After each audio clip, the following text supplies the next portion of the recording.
Hello hi friends, welcome back to my channel Sindhu study desk. ఈరోజు 7వ తరగతి సామాన్య శాస్త్రంలో భాగంగా మూడవ పాఠం పట్టు ఉన్ని. ఇందులో ముఖ్యమైన అంశాలు చూసుకున్నట్టయితే పత్తి, జనుము వంటి మొక్కల నుండి లభించే దారాల నుంచి దుస్తులు తయారవుతాయని మనకు తెలుసు. అదేవిధంగా జంతువుల నుంచి కూడా దానికి దారాలు లభిస్తాయి తెలుసుకుందాం. మనం ఈ జనుము, గోగు, కొబ్బరి, కలబంద మొక్కల నుంచి లభించే నార దారాలతో వివిధ రకాల వస్త్రాలను తయారు చేస్తారు. అదేవిధంగా పట్టు పురుగుల నుంచి గొర్రె, మేక, ఒంటె, జడబర్రె వంటి జంతువుల వెంట్రుకల నుంచి కూడా దారాలు తీసి దుస్తులు తయారు చేస్తారు. ఇప్పుడు మనం ఇలాంటి జంతు దారాల గురించి వివరంగా తెలుసుకుందాం. నీలిమ అనే అమ్మాయి ఒక పట్టు పరిశ్రమకి వెళ్ళింది. అక్కడ దశలు ప్రదర్శన 1 పురుగు మాత్ నుంచి గుడ్డు. ఈ ప్రదర్శనలో గుడ్లు వివిధ రకాల పురుగులు. పట్టు పురుగుల గుడ్లను సర్వసాధారణంగా విత్తనాలు అని పిలుస్తాం. పట్టు పురుగు సీతాకోక చిలుక మాదిరిగానే ఉంటుంది. ఈ పురుగులను వల మాదిరిగా ఉండే పెట్టెలో పెట్టి ప్రత్యేకమైన గదుల్లో ఉంచుతారు. మా నాన్న ఆ పట్టు పురుగులను జాగ్రత్తగా చూసుకుంటారు. ఇది మేము చిలకలు అంటాం. ఈ పట్టు పురుగులను బాంబిక్స్ మోరీ అని కూడా పిలుస్తారని మా నాన్న చెప్పారు. పట్టు పురుగులను బాంబిక్స్ మోరీ అని కూడా నామం బాంబిక్స్ మోరీ. చిలుకలు గుడ్లు పెట్టే సమయంలో ఒక తెల్లటి బట్టను కానీ కాగితాన్ని కానీ పరుస్తాం. చిలుకలు వందల కొద్ది గుడ్లను దాని మీద పెడతాయి. ఒక ఆడపురుగు ఒకేసారి 500 గుడ్లను పెట్టి తర్వాత చనిపోతుంది. ఆ గుడ్లు చాలా చిన్నవిగా ఉంటాయి. మా జిల్లాలో వివిధ ప్రాంతాల నుంచి రైతులు ఇక్కడికి వచ్చి గుడ్లను కొనుక్కుంటారు. మా నాన్న చాలా సార్లు ఈ గుడ్లను పొదిగిస్తారు. మల్బరీ ఆకులతో పేర్చిన మెత్తటి చాపల మీద ఈ గుడ్లు ఉంచి పొదిగిస్తాడు. అప్పుడు వాటిలోంచి చిన్న చిన్న పురుగులు వస్తాయి. మెదక్, మహబూబ్నగర్ జిల్లాల నుండే కాక మరికొన్ని ప్రాంతాల నుండి రైతులు ఇక్కడికి వచ్చి ఈ పురుగులను కొంటారు. ఒక్కొక్కసారి పట్టు చిలుకలను కూడా అమ్ముతాం. కొందరు సొంతంగా గుడ్లను ఉత్పత్తి చేయడానికి ఈ పట్టు పురుగులను కొనుక్కుపోతారు. ఈ కేంద్రాలను గ్రైనేజెస్ అంటారు. పట్టు పురుగులను విక్రయించే కేంద్రాలను గ్రైనేజెస్ అంటారు. నేను చిత్తూరు జిల్లాలో హార్స్లీ హిల్స్ దగ్గర పెద్ద విత్తనాభివృద్ధి కేంద్రాన్ని చూశానని కిషన్ చెప్పాడు. నెక్స్ట్ నీలిమ రెండో ప్రదర్శనకు వెళ్ళిందట. ప్రదర్శన 2 గుడ్డు నుంచి కాయలు. అక్కడ పెద్ద పల్లెలలో పట్టు పురుగులు, డింబకాలు ఆకులు తింటుండడం చూసింది. కొన్ని పల్లెల్లో తెల్లటి పసుపచ్చని గుడ్ల వంటివి కనబడ్డాయి. అస్సలం వాలేకుం, నా పేరు రెహమాన్. నేను కరీంనగర్ జిల్లా నుండి వచ్చాను. పట్టుకాయల కోసం మేము పట్టు పురుగులను పెంచుతాం. మాకు సంవత్సరానికి 5 నుంచి 6 సార్లు పట్టుకాయల దిగుబడి ఉంటుంది. ఫారంలో మా తాతయ్య, నాన్న, అన్నయ్య పనిచేస్తారు. మాకు 2 ఎకరాల మల్బరీ తోట ఉంది. అది చిత్తూరు జిల్లాలో పల్మనేరు నుంచి మా తాతయ్య మల్బరీ మొక్కలను తెచ్చి నాటారు. అక్కడ చాలా పెద్ద సెరికల్చర్ అంటే పట్టు పరిశ్రమ. పట్టు గుడ్ల నుంచి పట్టు వస్త్రాల దాకా ఉంది. మల్బరీ కొమ్మలు నాటి మల్బరీ తోట పెంచుతాం. మా నాన్న చిన్నవిగా ఉండే తెల్లటి పట్టు పురుగులను, గొంగలి పురుగులను హార్స్లీ హిల్స్ లో ఉన్న విత్తనాభివృద్ధి సంస్థ నుంచి కొనుక్కొస్తారు. వీటిని ఈ పల్లెలలో ఉంచుతాం. మల్బరీ ఆకులను చిన్న చిన్న ముక్కలుగా కత్తిరించి పట్టు పురుగులకు ఆహారంగా పెడతాం. ఈ పురుగులు రాత్రి పగలు తేడా లేకుండా ఆకులను తింటూనే ఉంటాయి. అవి పెరగడానికి మంచి పరిశుభ్రమైన వాతావరణం, తగినంత వెలుతురు అవసరం. అవి పెద్దవైన తర్వాత వెదురుతో చేసిన పళ్ళాల్లోకి బదిలీ చేస్తాం. ఈ వెదురు పళ్ళాలను చంద్రికలు అంటారు. 30 నుంచి 35 రోజుల తర్వాత గొంగలి పురుగు తినడం మానేస్తుంది. చంద్రికలో ఏదైనా ఒక ప్రదేశంలో నిశ్చలంగా ఉండిపోతుంది.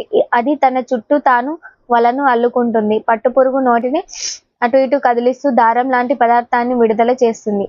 గాలి, వేడి తగలగానే ఈ దారం గట్టిగా అవుతుంది. గొంగలి పురుగు తనను తాను కప్పుకుంటూ వల మాదిరిగా అల్లుకుంటుంది. చివరికి పురుగు మొత్తం మూసుకుపోయేలా గూడు అల్లుకుంటుంది. ఇది చూడడానికి ఒక మూసిన సంచి మాదిరిగా కనబడుతుంది. దీన్నే పట్టుకాయ లేదా కకూన్ అంటారు.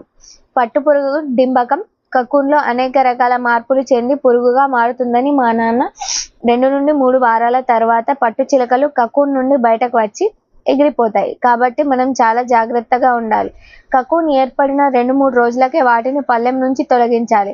డింబకాలను చంపడాన్ని స్టిఫింగ్ అంటారు. డింబకాలను 10 నుంచి 15 నిమిషాల పాటు వేడి నీటిలో ఉడికిస్తారు. కకూన్ని ఉడికించడం వల్ల డింబకాన్ని చంపవచ్చు. లేకపోతే అది పట్టు చిలకగా మారి కకూన్లను పగలగొట్టుకొని బయటకు వస్తుంది. దానివల్ల కకూన్ లో పట్టుదారం తెగిపోతుంది. అటువంటి కకూన్ నుండి బట్టలు నేయడానికి సరిపోయే నాణ్యమైన పట్టుదారాలు పొందలేం. స్టిఫింగ్ చేసినట్లయితే కకూన్లను ఎక్కువ కాలం పాటు నిల్వ చేయడానికి వీలు కలుగుతుంది. రీలింగ్ కేంద్రాలలో ఈ పద్ధతిని అవలంబిస్తారు. పటం చూడండి. ఇక్కడ కకూన్లను ఉడకబెడుతున్నారు. ఈ కకూన్లను సీల్ చేసి బస్తాలలో ఉంచి మార్కెట్లలో అమ్ముతారు. కకూన్లను వారంలో అమ్మాల్సి ఉంటుంది. మా నాన్న హిందూపురం, మదనపల్లి, ధర్మవరం, కదిరి, పలమనేరు, రాయచోట, హైదరాబాద్, రాయచోటి, హైదరాబాద్ మార్కెట్లలో కకూన్ ధరల గురించి విచారిస్తూ ఉంటారు. మీకు తెలుసా? మల్బరీతో పాటు టస్సర్ పట్టును కూడా మన రాష్ట్రంలో ఉత్పత్తి చేస్తారు. కొన్ని రకాల పట్టు పురుగులు టెర్మినేలియా ఓక్ చెట్లపైన పెరుగుతాయి. వాటి గుడ్ల నుంచి టస్సర్ పట్టును ఉత్పత్తి చేస్తారు. ఎక్కువగా గిరిజనులు ఇటువంటి పట్టును ఉత్పత్తి చేస్తుంటారు. ఇటువంటి పట్టు మొక్కలను కరీంనగర్, ఆదిలాబాద్, వరంగల్, ఖమ్మం ప్రాంతాలలో పెంచుతుంటారు. ఇక్కడెక్కడ? కరీంనగర్, వరంగల్, ఖమ్మం, ఆదిలాబాద్. రీలింగ్ విధానం కకూన్ నుంచి దారం తీయడం.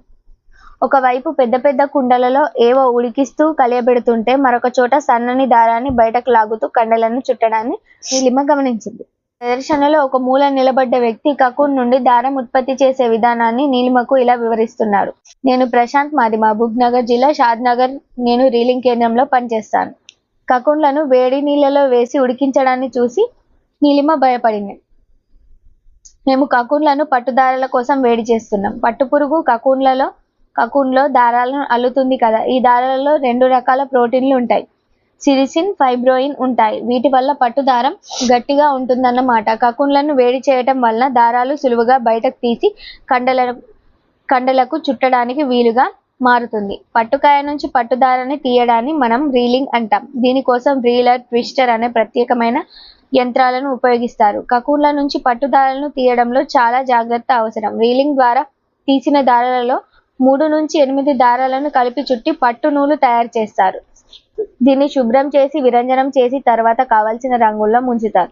ఇలా తయారైన పట్టు నూలుతో మగ్గాల మీద రకరకాల అందమైన డిజైన్లలో వస్త్రాలను నేస్తారు. కొట్కూర్, హైదరాబాద్, కరీంనగర్లలో కూడా రీలింగ్ కేంద్రాలు ఉన్నాయి. రీలింగ్ కేంద్రాలు ఎక్కడెక్కడ ఉన్నాయి? నందికొట్కూర్, హైదరాబాద్, కరీంనగర్. నేయడం ప్రదర్శనలో ఒక మూల నేత మగ్గం ప్రదర్శించి ఉండడం నీలిమ చూసింది. అక్కడికి వెళ్లి అతనితో మాట్లాడింది. నమస్తే, నా పేరు భూపతి. మాది పోచంపల్లి. మా ఊరును తెలంగాణకు పట్టణం అని పిలుస్తారు. పట్టుదారాలను ఉపయోగించి మగ్గాల మీద పట్టు వస్త్రాలను నేస్తాం. నేత నేయడం మాకు సాంప్రదాయకంగా వస్తున్న వృత్తి. రీలింగ్ కేంద్రాల నుండి పట్టుదారాన్ని కొని దానితో అందమైన వస్త్రాలను నేస్తాం. తెలంగాణలో పోచంపల్లి పట్టు చాలా ప్రసిద్ధి చెందినది. పోచంపల్లి పట్టును టై అండ్ డై లేక జమదాని పట్టు అని కూడా పిలుస్తారు. ధర్మవరం చీరలు వెడల్పు అంచుతో మధ్య మధ్యలో బూటాలతో లేదా చుక్కలతో ఎంతో అందంగా ఉంటాయి. బనారస్, కాంచీపురం, ధర్మవరం, నారాయణపేట, కొత్తకోట, పోచంపల్లి ఇలా రకరకాల పట్టు వస్త్రాలు ఉంటాయి. అవి తయారయ్యే స్థలాన్ని బట్టి వాటికి ఆ పేరు వచ్చింది. టస్సర్ పట్టు, మూంగా పట్టు, కోసా పట్టు, ఇరి పట్టు ఇలా రకరకాల పేర్లు వింటారు. పట్టులలో ఇలా రకరకాల పట్ల పేర్లు వింటారు. నూలుకు కొన్ని రకాల రసాయనాలను కలిపి గట్టిగా ఉండే పదార్థాలను తయారు చేస్తారు. పట్టుతో సాటిన్, క్రేప్ వంటి ఇతర రకాల వస్త్రాలు కూడా తయారు చేస్తారు. పట్టు వస్త్రాలు నేయడానికి మేము నేత మగ్గాలతో పాటు మరమగ్గాలు కూడా ఉపయోగిస్తాం. ఇక్కడ చూడండి పట్టు పురుగు జీవిత చరిత్ర దశలు. గుడ్డు, నెక్స్ట్ ఇక్కడ చిన్న డింబకాలు, నెక్స్ట్ లార్వా నుంచి ఇట్లా ప్యూపా దశ, నెక్స్ట్ ఇది, నెక్స్ట్ ఇమాగో, అట్లా మళ్ళీ ఇక్కడ నుంచి గుడ్లు వస్తాయి. మీకు తెలుసా, ఒక కకూన్ నుంచి 1000 నుంచి 3000 అడుగుల పొడవైన దారం లభిస్తుంది. ఒక పౌను పట్టు తయారీ చేయడానికి 2000 నుండి 3000 వరకు కకూన్లు అవసరమవుతాయి. ఇది దాదాపుగా 5 మిలియన్ల అడుగులు లేక 1000 మైళ్ళ కంటే ఎక్కువ పొడవు ఉంటుందన్నమాట. పట్టు పరిశ్రమలో పనిచేసే వాళ్ళు చర్మ మరియు శ్వాస సంబంధ వ్యాధులతో బాధపడుతూ ఉంటారు. ఉనికి ఒక కథ ఉంది. మరుసటి రోజు నీలిమ తాతయ్యతో కలిసి ప్రదర్శనలో మరొక భాగాన్ని చూడడానికి వెళ్ళింది. ప్రదర్శన ద్వారం పెద్ద గొర్రె ఆకారంలో ఉంది. గొర్రె పొట్టలోంచి వెళ్ళినట్లుగా నీలిమ ప్రదర్శన గదిలోకి వెళ్ళింది. లోపల ఒక చక్కని కాశ్మీరీ గ్రామాన్ని పోలినట్లుగా ఉండేసరికి ఆమె ఆశ్చర్యపోయింది. అక్కడ ఆమె ఎన్నో రకాల ఉన్ని దుస్తులు చూసింది. అందులో స్వెటర్లు, మఫ్లర్లు, టోపీలు, పొడవైన కోట్లు, టేబుల్ కవర్లు మొదలైనవి ఎన్నో ఉన్నాయి. గొర్రె, మేక, జరల బర్రె, లామా, ఒంటె, అల్పకా మొదలైన జంతువుల నమూనాలు కూడా ప్రదర్శించి ఉన్నాయి. గొర్రె నుంచి ఉన్ని లభిస్తుందని తెలుసు, కానీ మిగతా జంతువులను ఎందుకు ప్రదర్శించారా అని ఆలోచించసాగింది. అక్కడ ప్రదర్శించి ఉన్న అన్ని జంతువులతో వెంట్రుకలతోనూ ఉన్ని తయారు చేస్తారని తాతయ్య చెప్పారు. జంతువుల వెంట్రుకలను ఉన్ని లేదా ఫ్లీస్ లేదా ఫర్ అని కూడా అంటారు. ఉన్ని వెంట్రుకలు ప్రోటీన్ ని కలిగి ఉంటాయి.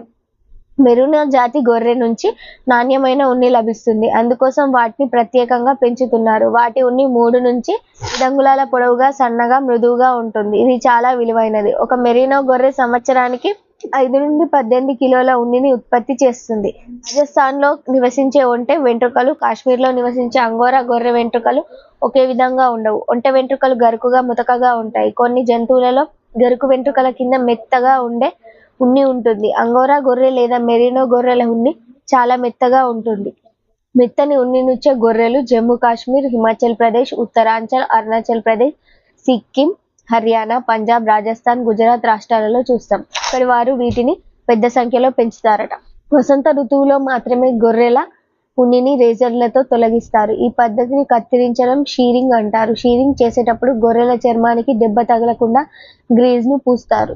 షీరింగ్ చేసిన వెంట్రుకలను తొట్టిలో ముంచి తెడ్లతో కలుపుతున్నారు.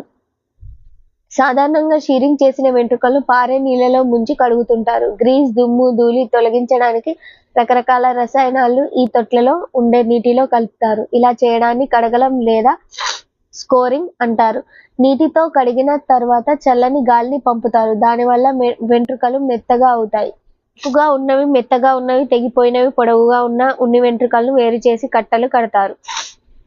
దీంతో పాటు ఉన్ని వెంట్రుకలలో చిక్కుకుపోయిన ఆకులు, పుల్లలు తొలగిస్తున్నారు. ఈ పద్ధతిని వేరు చేయడం లేదా ఊల్ క్లాసింగ్ అంటారు. ఫ్లీస్ అనే మెత్తటి ఉన్నిని వేరు చేస్తారు. అందులో రకరకాల విరంజన పదార్థాలు, రంగులు ఉన్నాయి. ఉన్ని దారాలను ముందుగా విరంజనం చేసి తర్వాత రకరకాల రంగులలో ముంచుతారు. తర్వాత వీటిని దువ్వెనలతో దువ్వుతారు. రంగులు కలిగి ఉన్న దారాలు ఉన్ని నూలు వడకడానికి సిద్ధంగా ఉన్నాయన్నమాట. అదిగో అక్కడ దువ్వే యంత్రం ఉంది చూడు. దువ్వెన దంతాల ద్వారా ఉన్నిని బాగా సాగదీసి దువ్వుతారు. దీన్ని కార్డింగ్ అంటారు. ఇక్కడ ఒక యంత్రం ఉన్నిని గట్టి, దృఢమైన తాళ్లుగా మార్చి పొడవైన దారాలుగా మెలికలు తిప్పుతోంది చూడు. దీన్ని స్పిన్నింగ్ అంటారు. ఇక్కడ చూడండి. ఇలా తయారైన ఉన్ని నూలుతో వస్త్రాలను నేస్తారు. సూదులను ఉపయోగించి వాళ్ళు ఉన్ని దుస్తులను అల్లుతున్నారు. ఉన్నికి సహజంగా సాగే గుణం ఉంటుంది కాబట్టి ముడులు వేస్తూ అల్లడానికి సులువుగా ఉన్ని దారం ఉంటుంది. పొడవైన ఉన్ని దారాన్ని రింగులుగా తిప్పుతూ ముడులు వేస్తూ ఉన్ని వస్త్రాలను అల్లుతారు. దీన్ని అల్లడం, నిట్టింగ్ అంటారు. ఉన్ని దారాలతో ఉన్ని దుస్తులు నేయడానికి నేత మగ్గాలు, మరమగ్గాలు ఉపయోగిస్తారు. పత్తి, ఉన్ని, పట్టు, దారం ఏదైనప్పటికీ మగ్గం మీద నేసే విధానం ఒకే విధంగా ఉంటుంది. మగ్గంలో దారాలు పైనుండి కిందికి వేలాడుతూ ఉంటాయి. వీటిని నిలువు దారాలు, పడుగు అంటారు. వీటికి అడ్డంగా పక్కపక్కగా ఉండే దారాలను అడ్డు దారాలు, పేక అంటారు. ఒక కన్నె లాంటి సూది అడ్డు దారాలను ఒకసారి పైకి, ఒకసారి లోపలికి వెళ్లేలా ఏకాంతరంగా మారుస్తూ ఉంటుంది. మగ్గంలో మరొక ముఖ్య భాగం పటక, హార్నస్. ఇది ప్రతి నిలువు దారాన్ని పైకి లేపి అడ్డు దారాలు దాని కింది నుండి పైనుండి పోవడానికి వీలు కలిగిస్తుంది. ఇలా మగ్గంలో వస్త్రం తయారవుతుంది. చూడండి ఫ్లోచార్ట్. కత్తిరించడం షీరింగ్, కడగడం స్కోరింగ్, వేరు చేయడం సార్టింగ్, విరంజనం చేయడం బ్లీచింగ్, రంగులు వేయడం డైయింగ్, దువ్వడం కార్డింగ్, వడకడం స్పిన్నింగ్, అల్లడం నిట్టింగ్, చుట్టలు చుట్టడం రోలింగ్, ఉన్ని బట్టలు తయారవుతాయి. పట్టు, ఉన్ని కూడా పత్తి వంటి సహజ దారాలే. పట్టు ఇది ప్రధానంగా ఒక ప్రోటీన్. ఇది ప్రధానంగా సెల్యులోజ్ అనే కార్బోహైడ్రేట్. మీకు తెలుసా? ఉన్ని అధమ ఉష్ణ వాహకం. ఉన్ని దారాలలో గాలి నిల్వ ఉంటుంది. మన శరీరం లోపలి వేడిని బయటకు పోనీయకుండా కాపాడుతుంది. అందువల్ల మనకు వెచ్చగా అనిపిస్తుంది. చలి నుండి రక్షణ పొందుతాం. ఎడారి ప్రాంతాల్లో ఉండే ప్రజలు కూడా ఉన్ని బట్టలు వాడతారు. ఉన్ని దుస్తులు మంటలను ఆర్పడానికి కూడా ఉపయోగపడతాయి. మనం ఏం నేర్చుకున్నాం? జంతువుల నుంచి లభించే దారాలు సహజమైన దారాలు. జంతు దారాలలో ప్రోటీన్లు ఉంటాయి. మొక్కల దారాలలో పిండి పదార్థాలు ఉంటాయి. పట్టు కోసం పట్టు పురుగులను పెంచడాన్ని పట్టు సంవర్ధనం లేదా సెరికల్చర్ అంటారు. పట్టు పురుగు జీవిత చరిత్రలో గుడ్డు, డింప, ప్యూప, చిలక, ప్రౌఢజీవి అనే దశలు ఉంటాయి. కకూన్ నుంచి పట్టు దారాన్ని వేరు చేయడాన్ని రీలింగ్ అంటారు. మేక, గొర్రె, ఒంటె వెంట్రుకల నుంచి ఉన్ని దారాలు తీస్తారు. అంగోరా ఉన్ని మెత్తగా ఉండడం వల్ల స్వెటర్స్, శాలువాలు తయారు చేయడానికి ఉపయోగిస్తారు. గొర్రె శరీరం మీద నుంచి బొచ్చు తొలగించడాన్ని షీరింగ్ అంటాం. ఉన్నిని నీటితో శుభ్రం చేయడాన్ని స్కోరింగ్ అంటాం. సూదులు ఉపయోగించి ఉన్ని దారాలతో ఉచ్చులు, మొడులు వేస్తూ అల్లడాన్ని నిట్టింగ్ అంటారు. ఖాళీని పూరించండి. డాష్ దుస్తులు చలి నుంచి రక్షణ ఇస్తాయి. ఉన్ని చదివి ఆనందించండి. పట్టు ఎలా ప్రారంభమైంది? చైనీయుల ఆచారం కన్ఫ్యూషియస్ రచనల ప్రకారం ఒక కథ ప్రచారంలో ఉంది. క్రీస్తు పూర్వం 2700 సంవత్సరంలో చైనా రాణి లీజు హీ లింగ్షీ రాజు హాంగ్ తాయ్ తో కలిసి మల్బరీ చెట్టు కింద కూర్చొని టీ తాగుతున్నప్పుడు ఆమె కప్పులో పట్టుపురుగు కకూన్ పడింది. దాన్ని తీసే ప్రయత్నంలో కకూన్ నుంచి దారం లాంటిది వచ్చింది. అప్పుడు రాణి దారం నేయడం గురించి ఆలోచించింది. రాజు తన భార్యతో పట్టుపురుగు జీవిత చరిత్ర అధ్యయనం చేయమని ప్రోత్సహించేసరికి పట్టు పరిశ్రమ గురించి ఆమె తెలుసుకునే ప్రయత్నం చేసింది. ఆమె పరిశోధనలు అందరికీ తెలియజేయటంతో పట్టు పరిశ్రమకు నాంది పలికినట్లయింది. పురావస్తు శాస్త్ర పరిశోధనల ప్రకారం పట్టు పరిశ్రమ క్రీస్తుపూర్వం 5000 నుండి క్రీస్తుపూర్వం 3000 సంవత్సరాల నాటి నుండే ప్రారంభమైనట్లు ఆధారాలు ఉన్నాయి. జియా దేశంలో యాంగ్షాహు సంస్కృతి దృశ్యాలలో బామిక్స్ మోరీ పురుగుల పెంపకం, పట్టు పరిశ్రమల ప్రస్తావనలు ఉన్నాయి. ఉన్ని ప్రపంచం. ఉన్ని దుస్తులు ప్రాచీన మానవ నాగరికత అంత పురాతనమైనవి. పురావస్తు శాస్త్ర ఆధారాల ప్రకారం ఉన్ని కలిగిన గొర్రెలను క్రీస్తుపూర్వం 6000 సంవత్సరాల నుండే ఇరాక్ దేశస్థులు పెంచడం ప్రారంభించినట్లు తెలుస్తుంది. ఉన్నితో తయారు చేసిన ఆభరణాలు క్రీస్తుపూర్వం 3000 నుండి 2000 సంవత్సరాల క్రితం నాడే ఉపయోగించేవారట. 15వ శతాబ్దంలో బ్రిటిష్ వాళ్ళు ఉన్నిని దొంగచాటుగా అమ్మడం నిషేధించారు. వాటికి సంబంధించిన చట్టాలను రూపొందించారు. ఇందులో భాగంగా ఎవరైనా ఉన్నిని దొంగిలిస్తే చేతులు నరికేసేవారు. పారిశ్రామిక విప్లవం అధిక మొత్తంలో ఉన్ని ఉత్పత్తి చేయడానికి నాంది పలికింది. ఉన్ని ఉత్పత్తిలో ఆస్ట్రేలియా, చైనా దేశస్థులు అగ్రగణ్యులు. నూలు నేయడం, ఊలు అల్లడం. మొక్కల నుంచి, జంతువుల నుంచి దారాలను తీసి వస్త్రాలు నేయడం క్రీస్తుపూర్వం 7000 సంవత్సరాల క్రితమే ఉన్నట్లుగా మనకు చారిత్రక ఆధారాలు ఉన్నాయి. మధ్యప్రాచ్య దేశాలలో నేత నేయడంలో ఉపయోగించిన కండలను ఈ చిత్రంలో చూడవచ్చు. నూలు, ఊలు దారాలను కండలకు చుట్టి నేత నేయడం ఆసియా మైనర్ దేశాలలో కూడా ఇదే కాలంలో ఉన్నట్లు తెలుస్తుంది. క్రీస్తుపూర్వం 5000 సంవత్సరాల నాటికే నేత మగ్గాలను ఉపయోగించినట్లు చారిత్రక ఆధారాలు ఉన్నాయి. ఈ శిల్పంలో నేత పరికరాన్ని ఉపయోగిస్తున్న మహిళను చూడవచ్చు. ఇది క్రీస్తుపూర్వం 8వ శతాబ్దానికి చెందిన శిల్పం.